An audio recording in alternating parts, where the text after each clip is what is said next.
Hello नमस्कार दोस्तों। मैं राजा कुमार जीएस की दुनिया में आपका एक बार फिर से स्वागत करता हूं।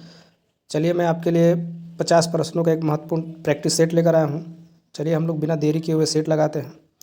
पहला प्रश्न है वह एकमात्र भारतीय कौन है जिसने ओलंपिक में व्यक्तिगत स्वर्ण पदक जीता है? इसका आंसर होगा अभिनव बिंद्रा। नेक्स्ट प्रश्न है शिशुनाग ने अपनी राजधानी कहाँ बनाई थी? इसका आंसर होगा वैशाली। अगला प्रश्न है अशोक किस वंश से संबंधित है? इसका आंसर होगा मौर्य वंश। अगला प्रश्न है निम्नलिखित में से कौन सी युग्म की इकाइयाँ समान हैं? इसका आंसर होगा कार्य और ऊर्जा।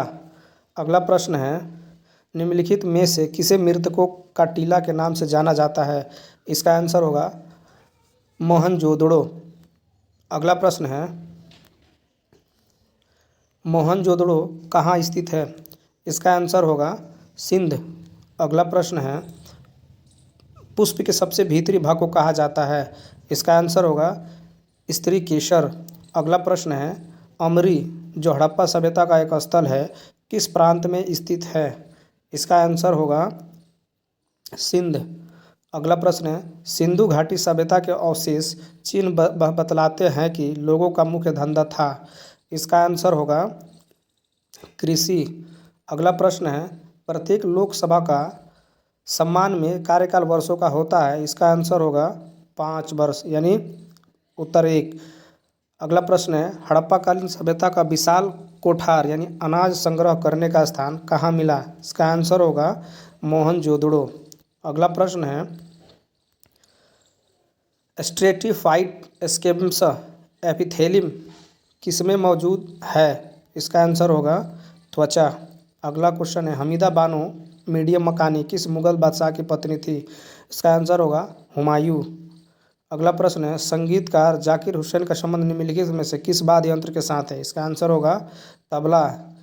अगला प्रश्न है पृथ्वी का द्रव्यमान लगभग है? इसका आंसर होगा 6×10⁻24 kg। अगला प्रश्न है निम्नलिखित में से बुद्ध का समकालीन कौन था? इसका आंसर होगा कन्फ्यूशियस यानी गौतम बुद्ध। अगला प्रश्न है गौतम बुद्ध द्वारा भिक्षुणी संघ की स्थापना कहाँ की गई थी? इसका आंसर होगा वैशाली।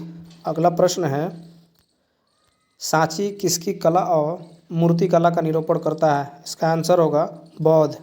अगला प्रश्न है बिंबिसार के समय मगध की राजधानी कौन सी थी?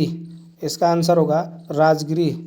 अगला प्रश्न है मगध का कौन सा शासक बुद्ध का समकालीन था? इसका आंसर होगा बिंबिसार। अगला प्रश्न है सिक्कों के अध्ययन को कहा जाता है? इसका आंसर होगा न्यूमिस्मेटिक्स। अगला प्रश्न है बौद्ध धर्म के प्रचार प्रसार के लिए कौन सी भाषा प्रयोग की गई थी? इसका आंसर होगा पाली। अगला प्रश्न है त्रिपिटक डैश का धार्मिक ग्रंथ था? इसका आंसर होगा बौद्ध धर्म। अगला प्रश्न है प्राचीन भारत का वह प्रसिद्ध शासक जिसने अपने जीवन के अंतिम दिनों में जैन धर्म को अपनाया? इसका आंसर होगा चंद्रगुप्त। अगला प्रश्न है चाणक्य किसका प्रधानमंत्री था? ये दोस्तों प्रश्न आपके लिए है, आपको कमेंट में इसका आंसर बताना है चाणक्य किसका प्रधानमंत्री था। चलिए दोस्तों हमारे चैनल को अगर आपको हमारे चैनल की जो प्रश्न अच्छे लगे होंगे तो प्लीज़ इसे लाइक एंड सब्सक्राइब कर दें। जय हिंद दोस्तों, मिलते हैं हम अगले वीडियो में, तब तक के लिए बाय बाय।